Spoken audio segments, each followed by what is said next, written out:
आरंभ में चारों ओर केवल मौन, अंधकार और अनंत शून्यता थी। न समय था, न दिशा, न आकाश, न पाताल, न ही भूमि या पर्वत। बस एक अलौकिक शांति गहरी सांसें भरती हुई हर ओर फैली थी। इस निराकार, निर्विचार और सर्वशक्तिमान ब्रह्मांड के गर्भ में महान शक्ति छिपी थी, जिसे महाशक्ति, आदिशक्ति या ब्रह्म कहा गया। उसी निराकार से सृष्टि का विचार जागृत हुआ और धीरे धीरे प्रकाश की मंद लहरें उस विशाल शून्य में फैलने लगी, जैसे कोई दिव्य स्वप्न आकार ले रहा हो। इसी दिव्य संकल्पना से सबसे पहले प्रकट हुए भगवान विष्णु, जो अपार समुद्र की लहरों पर शेषनाग की शैया पर विश्राम करते हुए ध्यानमग्न थे। उनके हृदय से गूंजती ओंकार की ध्वनि से ब्रह्मांड में संस्कृति की गति शुरू हुई। वहीं भगवान विष्णु की नाभि से कमल नाल फूटा, जिस पर ब्रह्मा प्रकट हुए। ब्रह्मा के चार मुखों ने चारों ओर आकाश, दिशाएं, पृथ्वी और जल को पुकारा। उनकी कल्पनाओं में जीवन का रंग घुलने लगा। लेकिन सृष्टि जिसमें कोई गतिक्रम, कोई परिवर्तन न हो, वह निष्क्रिय हो जाती है।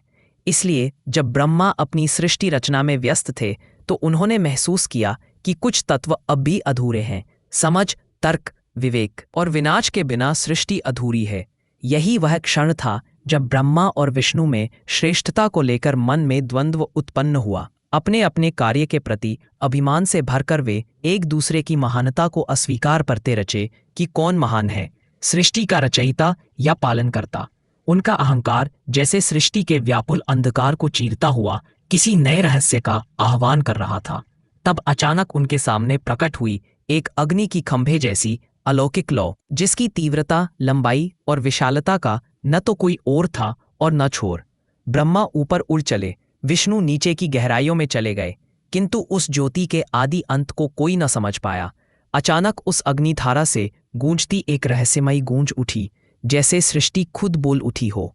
दोनों देवताओं की आंखों के सामने प्रकट हुए एक अद्भुत, तेजस्वी, शांत मूर्ति, जटाजूटधारी, गले में सर्प, भस्म लिपटे और त्रिशूलधारी योगीराज। यह थे भगवान शिव, सृष्टि के तीसरे महान देवता।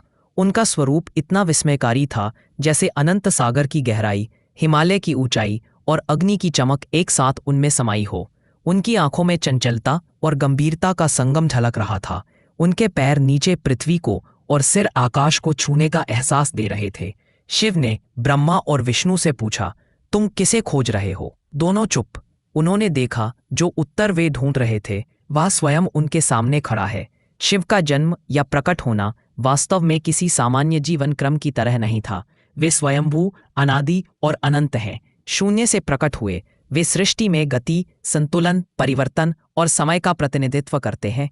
शिव ने अपने शांत स्वर में ब्रह्मा विष्णु से कहा, मैं आरंभ नहीं हूँ, मैं अंत नहीं हूँ, मैं स्वयं कारण हूँ। सृष्टि का यही चक्र है, निर्माण, पालन और संहार, जिससे ब्रह्मांड चलता है।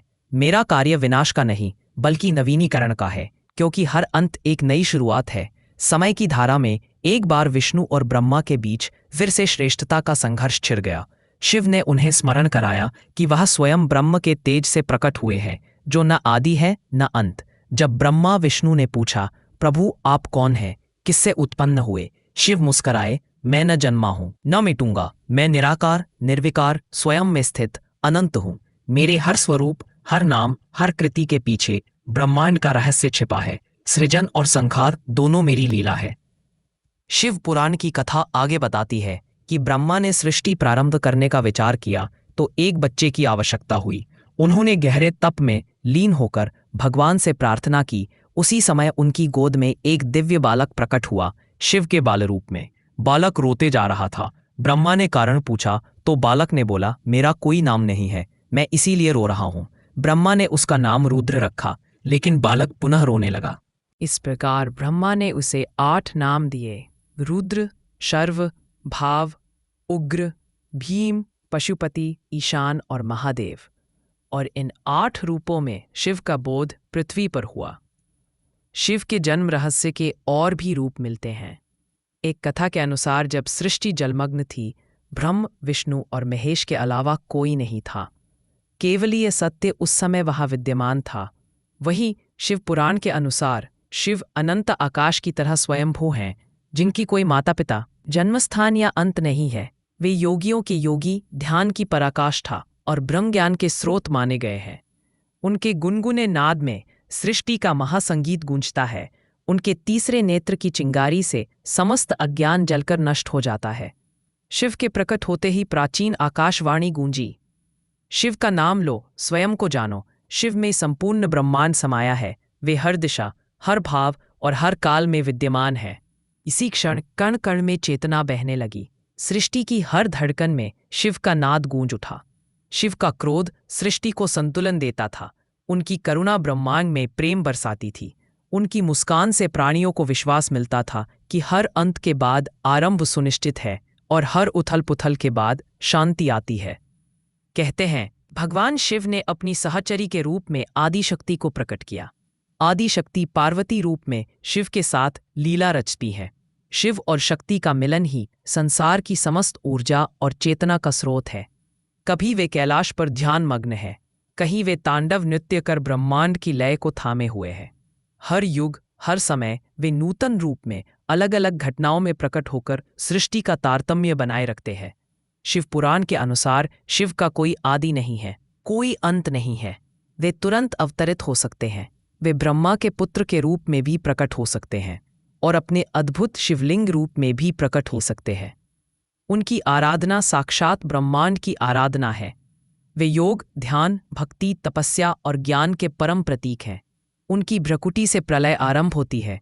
उनकी जटाओं में गंगा का वास है और उनके गले में नील विष धारण कर दुनिया की रखवाली की कहानी समाई है। भगवान शिव की उत्पत्ति की यह कथा केवल उनके अलौकिक रूप की नहीं, बल्कि ब्रह्मांड के हर बदलाव, हर शुरुआत और हर समाप्ति की गाथा है। वे उस चेतना के प्रतीक हैं जो हर प्राणी में, हर विचार